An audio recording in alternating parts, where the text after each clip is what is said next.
ওয়াহশী দূর থেকে নবীর জিয়ারত করতেন, সাহস করে রাসূলের রওজার সামনেও যাইতেন না, কারণ ওনার দিলের ভেতরে ভয়, না জানি রওজার সামনে গেলে আবার হায়াতুন নবী কষ্ট পায়।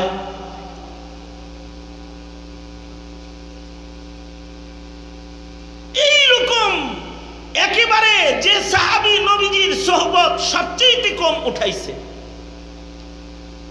এইরকম একজন সাহাবীর দামও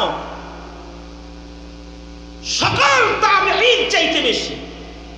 আল্লাহর রাসূল বলেন, তুবা মান আমানা ওয়া রাআনি, সে ভাগ্যবান যে ঈমান এনেছে এবং ঈমানের হালতে আমাকে এক নজর দেখেছে,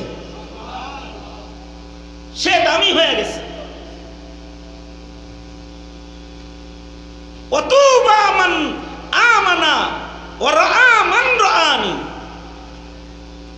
এরপরে সে দামি যে ঈমান এনেছে আমাকে দেখে নাই কিন্তু আমার সাহাবীকে দেখেছে, সে তাবেঈ, তার দাম বেশি।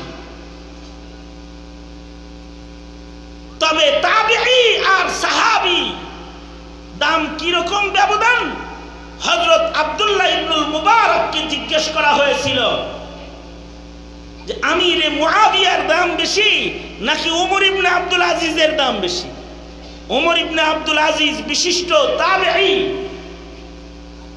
সাইয়্যিদুত তাবেঈনদের অন্যতম একজন, যারা সাইয়্যিদ তাবেঈদের ভেতরে, তাদের ভেতরে একজন, যার আমলে বাঘ আর ছাগল এক ঘাটে পানি পান করেছে। আল্লাহু আকবার কাবীরা।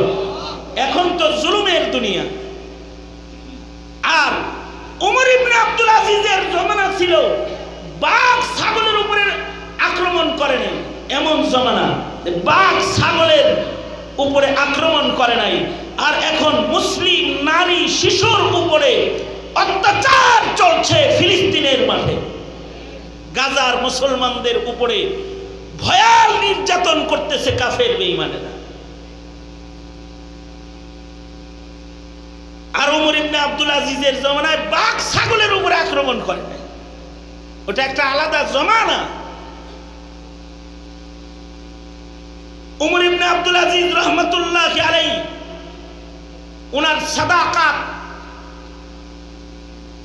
ওনার আদল আর ইনসাফ, এটার প্রভাব শুধু মানুষের হৃদয়ে পড়ে নাই, ওনার আদল আর ইনসাফের প্রভাব জঙ্গলের প্রাণীর উপরেও পড়েছিল।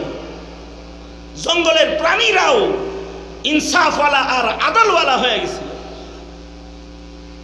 জিজ্ঞাসা করছে, এই ওমর ইবনে আব্দুল আজিজের দাম বেশি না আমিরে মুআবিয়ার দাম বেশি? লাগুবারুল্লাযী দাখালা ফি আনফি ফারাসি আমিরি মুআবিয়া, উনি বলেন আমিরে মুআবিয়া যুদ্ধরত তার ঘোড়ার নাকের ভেতর দিয়ে যে ধুলাগুলা প্রবেশ করছে, এই ধুলাগুলাকে যদি মিজানের এক পালায় রাখা হয় আর ওমর ইবনে আব্দুল আজিজকে ধরে আর এক পালায় রাখলে সাহাবীর ঘোড়ার নাক দিয়ে ঢুকা যে ধুলাবালি আছে ওইটার দাম বেশি হয়ে যাবে, তাবেঈ ওমর ইবনে আব্দুল আজিজের চেয়ে বেশি। আগের মানুষের মূল্য বেশি, পরের মানুষের মূল্য কম। তাদেরকে তো দুনিয়াতে জান্নাতের সুসংবাদ দেওয়া হয়েছে। সাহাবীদের ব্যাপারে আল্লাহ তাআলা সন্তুষ্ট, কোরআনের আয়াত নাজিল হয়েছে, উলাইকা হুমুল মুমিনুনা হাক্কা লাহুম দারাজাতুন ইনদা রাব্বিহিম ওয়া মাগফিরাহ। আল্লাহ পাকের পক্ষ থেকে তাদের জন্য ক্ষমা, তাদের জীবনে কিছু গুনাহ হয়েছে, মহান আল্লাহ তাদের গুনাহ মাফ করে দিয়েছে। তাদেরকে আল্লাহ তাআলা ঈমানদারের ভেতরে প্রকৃত ঈমানদার হিসেবে ঘোষণা করেছে। তাদেরকে আল্লাহ তাআলা মর্যাদার ঈমানদার হিসেবে তাদের নাম আল্লাহ তাআলা এনেছে। তাদের গুণ আল্লাহ তাআলা নিজে বর্ণনা করেছে। মুহাম্মাদুর রাসূলুল্লাহ ওয়াল্লাযীনা মাআহু আশিদ্দাউ আলাল কুফফার আমাদের মতো 150 কোটি মুসলমান না। নবীজির একটা সাহাবী যদি এখন জীবিত থাকতো, আশিদ্দাউ আলাল কুফার,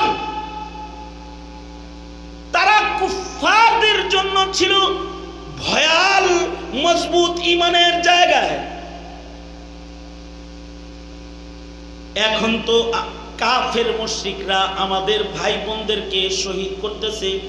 চতুর্দিকে মুসলিম দেশের রাজা বাদশারা আছে, একটাই কথা বলে না, কথা বলেন না, কারণ ঠিক না ঠিক। কাফেরদের সাথে আমাদের দোস্তি, কাফেরদের সাথে আমেরিকার সাথে দোস্তি, চায়নার সাথে দোস্তি, ইন্ডিয়ার সাথে দোস্তি। এই দোস্তি ঠিক রাখতে গিয়ে ঈমান কবর দিতে রাজি। এই হলো এখনকার মুসলমানের হাল। কিন্তু তারা হলো আশিদ্দাউ আলাল কুফার,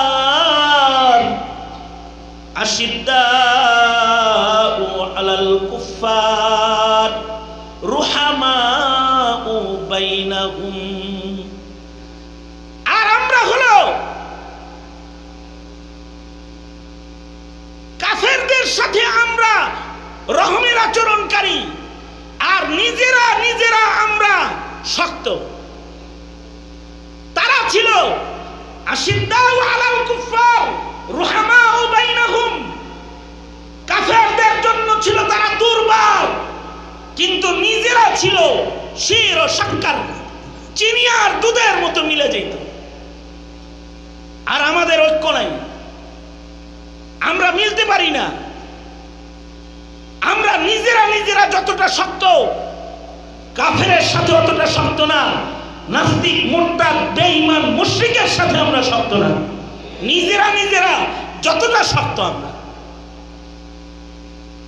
শুধুই মাত্র রাজনৈতিক দর্শনের ব্যবধানের কারণে একজন আরেকজনের জন্য কাল হয়ে যাই, কিন্তু কাফেরদের সাথে আমরা হাত মিলাই।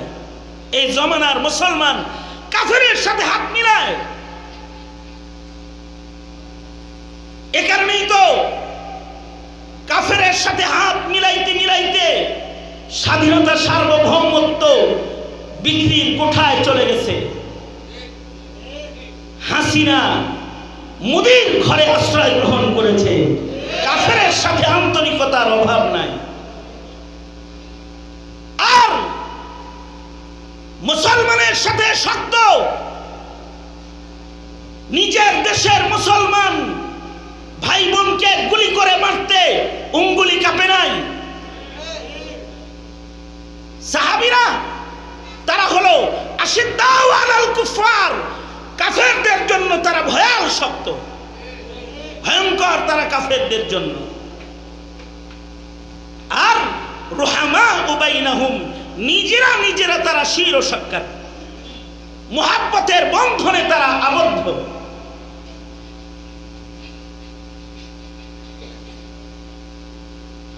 জাতি ইতিহাস না পড়ার কারণে, ইসলাম মুসলমানদের ইতিহাস এই জাতি না পড়ার কারণে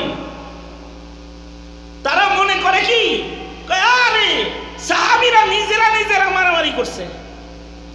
দেখো না, উমর রে মারছে উসমানের দলে, আর উসমান রে মারছে আলীর দলে, আলী রে মারছে মুআবিয়ার দলে। এগুলা সমালোচনা করে, নাউযুবিল্লাহ বলেন, সমালোচনা এগুলো না। তারা তো একে অপরে ছিলেন শির ও শক্কর।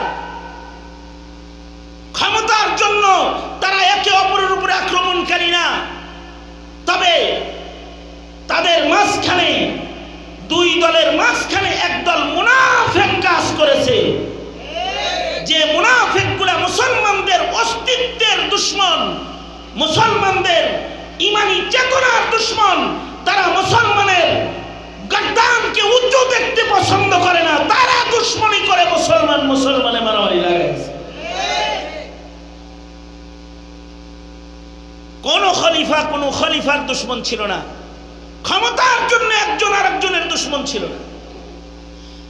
হযরত আলীর ইন্তেকালের পরে হযরত হাসান 6 মাস খলিফাতুল মুসলিমিন ছিলেন মদিনাতুল মুনাওয়ারাতে। একদিকে হযরত আমির মুআবিয়া খলিফাতুল মুসলিমিন, হযরত হাসান রাদিয়াল্লাহু আনহু তিনি 6 মাস খলিফাতুল মুসলিমিন ছিলেন, পঞ্চম খলিফা। কিন্তু নিজের খেলাফত থেকে নিজে পদত্যাগ করে আমির মুআবিয়ার হাতে 6 মাস পরে নিজেই বায়াত গ্রহণ করেছেন। কতটা বিনয়ী হলে নবীর নাতি হয়ে আমির মুআবিয়ার কাছে বায়াত গ্রহণ করে। হযরত হাসান মদিনাতুল মুনাওয়ারা থেকে গেলেন কুফায়, ওনার সাথে মদিনার বিশাল বড় বাহিনী। হযরত আমির মুআবিয়া তখন নিজের ঘরে আছে, এত ঘোড়ার পায়ের আওয়াজ পাওয়া যায়, কে আসছে? হাসান আসছে। হাসান নিশ্চয়ই আমার সাথে বসতে আসছে, আমি নবীর দৈহিত্রের সাথে বসতে ভয় পাই, যাও আমার খেলাফত আমি হাসানের সামনে পেশ করলাম, সে যদি আমাকে কোনো অংশে রাজত্ব দেয় আমি ওই অংশ খেলাফত পরিচালনা করব, সে যদি কোনোটা নিতে চায় নিয়ে যা, অথবা সে যদি পুরাটা নিয়ে যায়, আমি আমির মুআবিয়া নবীর দৈহিত্রের হাতে পুরা খেলাফতের চাবিকাঠি দিয়ে দিতে প্রস্তুত আছি। ওনার রাজ্যে খালি কদম রাখছে কুফায়, আর এটা বলে দিচ্ছে। দূতেরা এসে